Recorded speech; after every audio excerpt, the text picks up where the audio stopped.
Richard Markland here with Offroad Viking. I'm speaking today with the 2012 XC2 Pro Lights GNCC champion, Jason Thomas. How are you doing today, bud?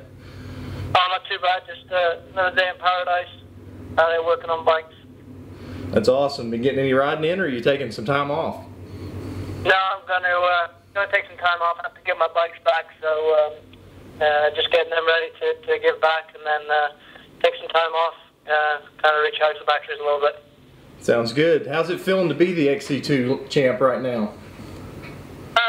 It's awesome, you know, to finally get that done. Is a huge weight off my shoulders, and it's awesome to achieve one of my lifetime goals. And you know, it's really kind of right now just riding the wave, I guess you could say. It's just it's awesome. A lot of support from a lot of people.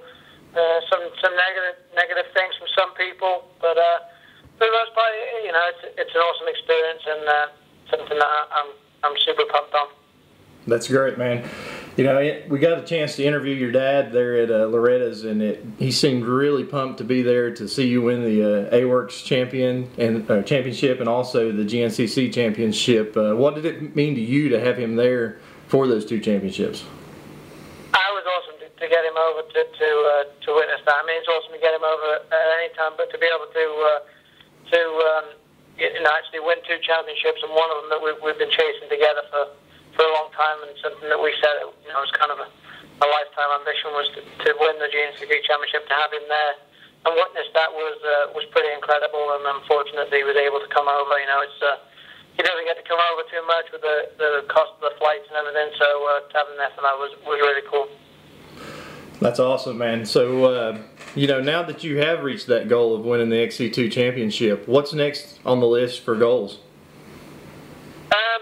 I guess at the moment, with the way the industry and everything is, really struggling to get any money out of the situation. So I'm probably going to end up staying in XC2 to defend the championship and give my sponsors as much publicity as I can, defending the championship, and try and, you know, kind of buy myself a year and hope that things turn around as far as being able to move up to the XC1 class. So I mean, you know, as far as setting any goals, I guess that the next goal will be to win it again, defend it and win it, and hopefully move up to XC1 at the same time. You know, obviously I've won it, and you know, you get caught up in the championship, especially the way it was this year. But for next year, I kind of want to do what Stu set out to do this year, and focus on the overalls and try and get up a little bit further in the overalls, hopefully. That's awesome. But you know, just try and promote my sponsors as much as I can, and have fun doing it. That's awesome. You know, you speak there about the industry. You know, the hardships right now. What do you think the industry needs right now to help out with the off-road industry or the off-road racers? I mean, it's difficult to say. I mean, obviously, you know, GNCC just released a press release yesterday that said they had the most numbers of the races since 2007, which, you know, that's awesome. But I mean, you have less pro riders on Pro Row than you've had since, you know, 2007 probably. So, you know, something somewhere has got to be given back to the riders. And I don't know whether it's, you know, GNCC up in their purse to encourage other people to put money back into it, or whether, you know, the industry will take notice that, you know, the numbers really aren't bound to GNCCs. Let's support riders who are doing the GNCCs. You know, hopefully both happen, and pro riders are able to continue calling themselves pro racers. I mean, at the moment, I think there's only probably 5 guys that can genuinely say that they are pro dirt bike racers and they make a living from it. And they're not making, you know, a crazy living. They could probably make better money working 9 to 5 jobs. So I mean, it's difficult. Product support seems like it's still there, but as far as money goes, I mean, something's got to happen, because I just think that you're just going to see riders not be able to do it, which in turn is just going to make the series, you know, just basically a local series anymore, which is disappointing. Yeah, definitely. Especially as much as we all love the GNCCs and the competition of the off-road racing. So what are you doing to help supplement that? I know we've talked before about the riding schools you got going on. How is that going for you? That's going good. I've been doing my riding schools, Jason Thomas Racing, and I got a lot of people over the summer there doing them, and that's really cool. It's something I've done before. Obviously, in the middle of the summer, I'm making money racing, so that really isn't the time of year that I struggle.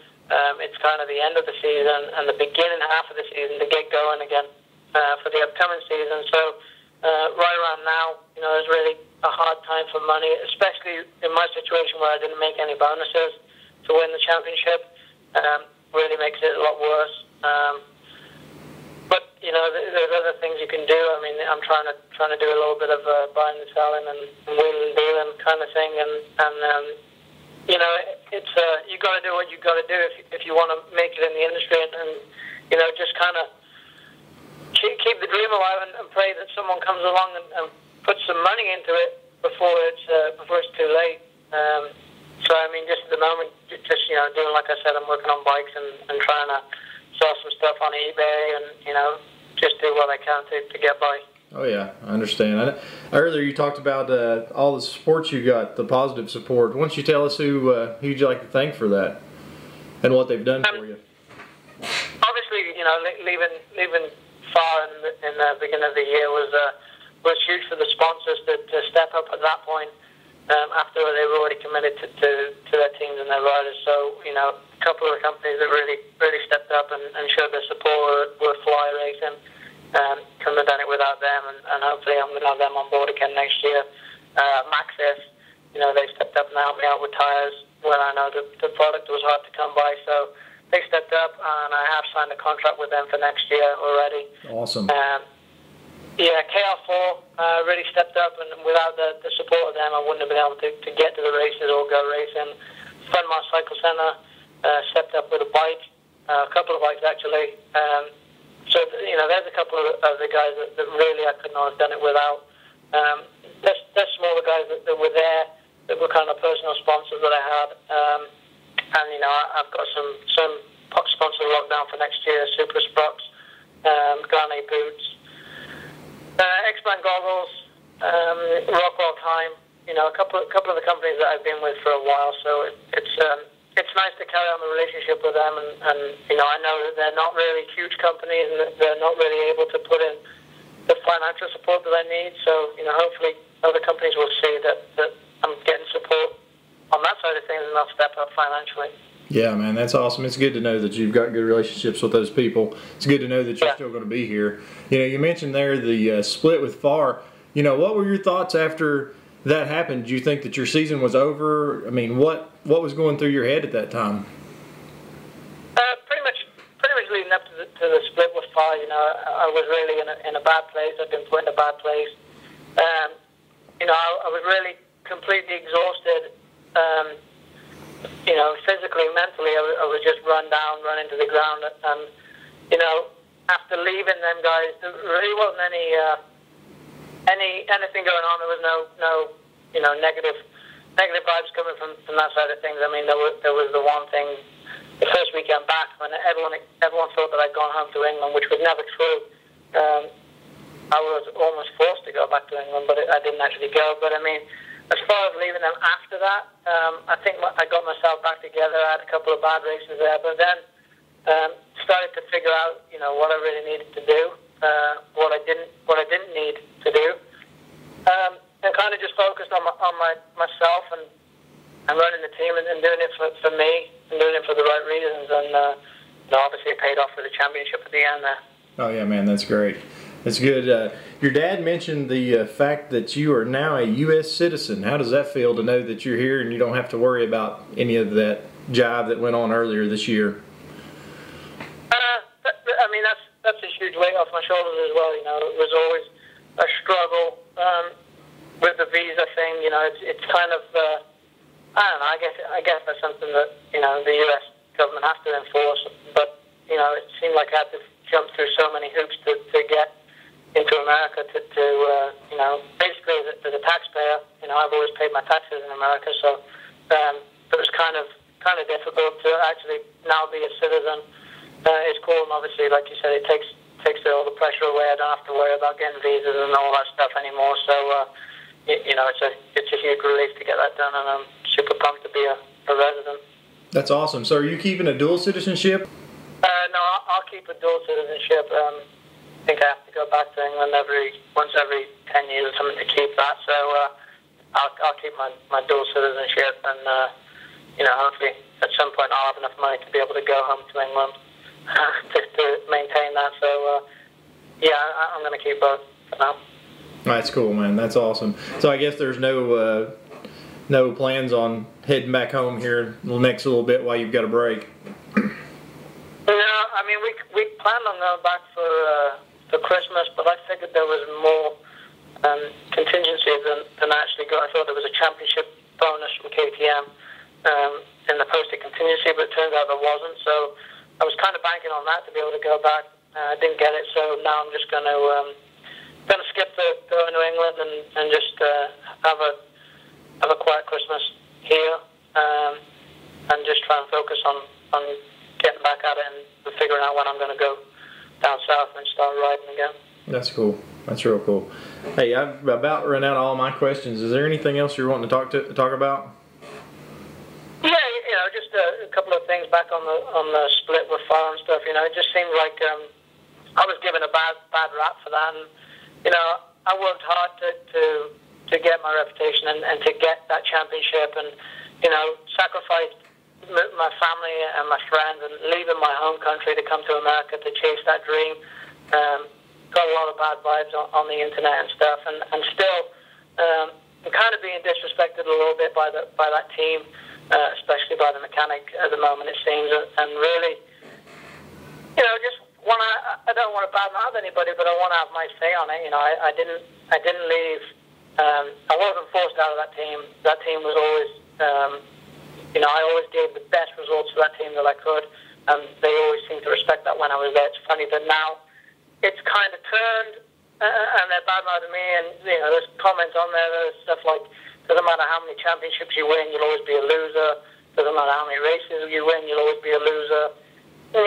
Comments about cheating and just negative stuff that really is damaging the sport. And I hope that they realise that we're all trying to fight the same fight. It's all about going racing and achieving something and ruining other people's reputations to try and better yourself. In the end of the day, is only going to ruin the sport. So I hope that people realise that. And like I said, I wasn't the bad guy in that situation.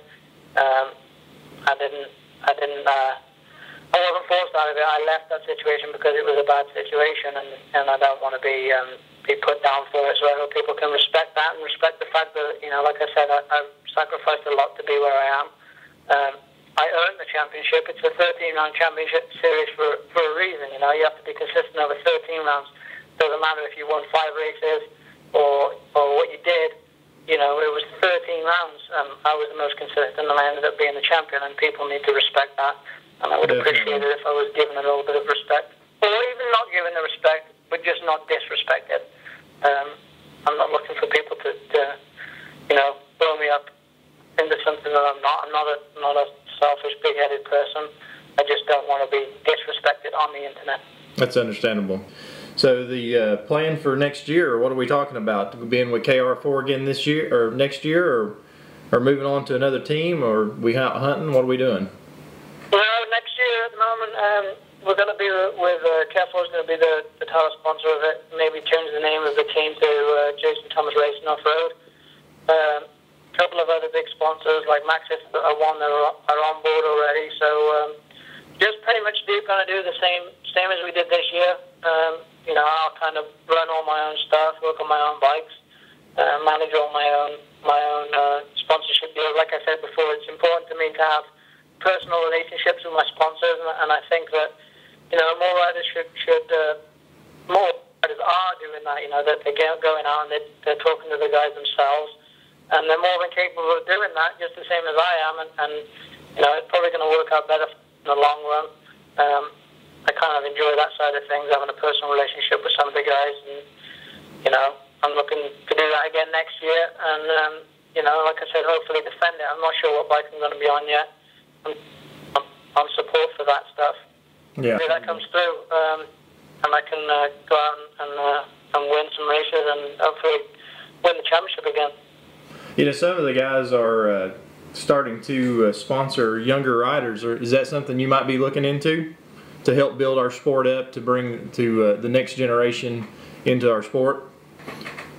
Yeah, I mean, it would be nice to have a couple of other riders on the team, and bring them up through my training schools. Obviously, we've got the Arrive and Ride program we're running for next year, which is kind of one of the ideas we had to do. That is to bring them up through that and kind of farm riders up through that stuff. Obviously, with the level of support from the industry at the moment, it's difficult to do that. A lot of companies only have enough stuff to give to one guy, so to add another guy to it is difficult. But, I mean, like with the Arrive and Ride stuff, it's kind of, I can get you stuff at a discount that you probably can't get it at. So it's still beneficial for a rider to come up to that, and hopefully, we have some interest in that, and we're able to bring some guys up. I know there's a lot of guys interested in it, and hopefully it pays off for us. Yeah, I've been doing a lot of reading there, and we've talked with Frank Keegan about the Arrive and Race program, and it seems to be a very good program that they've got going on there at KR4. Yeah, I think it's an awesome idea, and obviously with me running the pro side of things, and then bringing riders up to that, and passing on the support to them, and also them gaining the experience that I have because I'm associated with it. I think it's an all-round win-win for riders who are paying on to that. So, like I said, hopefully riders come up through it, and we can get some good riders up through it. Jason, I guess that's about all the time we have for today. Anybody you'd like to thank for making the 2012 year possible for you? Yeah, obviously the guys that really stepped up and made it possible to win the championship, the guys that really believed in me when a lot of other people didn't believe in me. Fly Racing, Maxis, KR4, FMC Racing, Stuck Graphics, X-Brand Goggles,